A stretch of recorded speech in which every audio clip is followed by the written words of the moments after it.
Mobile కొనుగోలుపై భారీ ధమాకా offer మన దర్శిలో మన సాయి చంద్రిక మొబైల్ షోరూమ్ లో మొబైల్ కొనండి 10 లక్షల విలువ కలిగిన ఒకటి కాదు రెండు కాదు ఏకంగా 3 యూనికార్న్ బైక్స్ 603 బహుమతులను మీ సొంతం చేసుకోండి. మన సాయి చంద్రిక మొబైల్ షోరూమ్ అంటే ఆఫర్స్ ఆఫర్స్ ఆఫర్స్ అంటే మన Sai Chandrika mobile showroom. Aadhaar card bank account తీసుకురండి. మీకు నచ్చిన మొబైల్ బజాజ్ టీవీఎస్ ఫైనాన్స్ లో తీసుకెళ్ళండి. 10 లక్షల విలువ కలిగిన 3 యూనికార్న్ బైక్స్ ని 603 బహుమతులను బెస్ట్ ఆఫర్స్ లో మీ సొంతం చేసుకోండి. Sai Chandrika mobile showroom, government junior college ఎదురు, SSR complex, Addanki road, Darshi. మన దర్శి వార్తలు ప్రేక్షకులకు నమస్కారం. వార్తలు సమర్పిస్తున్నది మీ గంగిశెట్టి రామస్వామి. దర్శి నియోజకవర్గంలోని ఎమ్మెల్యేలుగా బాధ్యతలు నిర్వహించిన బూచపల్లి సుబ్బారెడ్డి, డాక్టర్ బూచపల్లి శివప్రసాద్ రెడ్డిల హయాంలో వారి కృషితో దర్శి మండలంలో అందరికీ విద్య, వైద్యం, తాగునీరు అందించిన చరిత్ర ఉంది.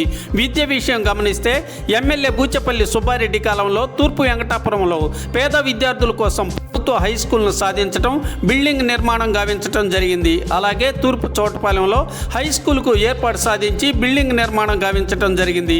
అదేవిధంగా బూచపల్లి శివప్రసాద్ రెడ్డి కాలంలో జిల్లాకు 11 కస్తూర్బా బాలికల హై స్కూల్స్ మంజూరు కాగా దర్శి నియోజకవర్గంలో 5 హై స్కూల్స్ను సాధించడం జరిగింది. అలాగే 3 మోడల్ స్కూల్స్ సాధించగా దర్శి, ముళ్లమూర్లలో ఏర్పాటు జరగగా తాళ్లూరులో స్థల సమస్య వలన ఆగిపోయింది.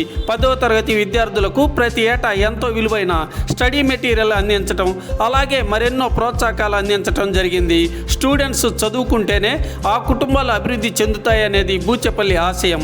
అలాగే చందలూరులో ప్రాథమిక ఆరోగ్య కేంద్రం, వైద్యశాలను ఏర్పాటు చేయటం, బిల్డింగ్ నిర్మాణం గావించటం, ఆ గ్రామాల్లోని వారికి కూడా మెరుగైన వైద్యం అందే అవకాశం కలిగింది. అందరికీ ఆరోగ్యం ఉంటేనే అదే పెద్ద అభివృద్ధికి నాంది అవుతుందనేది బూచపల్లి ఆలోచన. అదేవిధంగా చందలూరుకు ఎన్ఏపి రక్షిత సాగర్ జలాలను తాగునీరుగా అందించిన గొప్ప చరిత్ర బూచపల్లికే దక్కింది. గతంలో ఎవరు చందలూరుకు సాగర్ నీళ్లు తాగునీరుగా ఇవ్వలేకపోగా బూచపల్లి సుబ్బారెడ్డి అందించారు. అదేవిధంగా బసిరెడ్డిపల్లి, కట్టసింగనపాలెం, బండివెలిగండ్ల, గంగపాలెం మరెన్నో గ్రామాలకు తాగునీరు కల్పించారు. అదేవిధంగా రాజంపల్లి వద్ద సంప్ కట్టించి పంపింగ్తో జముకుల దిన్నెకు సాగర్ జలాలను తాగునీరుగా అందించిన బూచపల్లి సేవల్ని ఇప్పటికీ ప్రజలు గుర్తు చేసుకుంటున్నారు. ఇలా చెప్పుకుంటూ పోతే ఎన్నెన్నో ఉన్నాయి.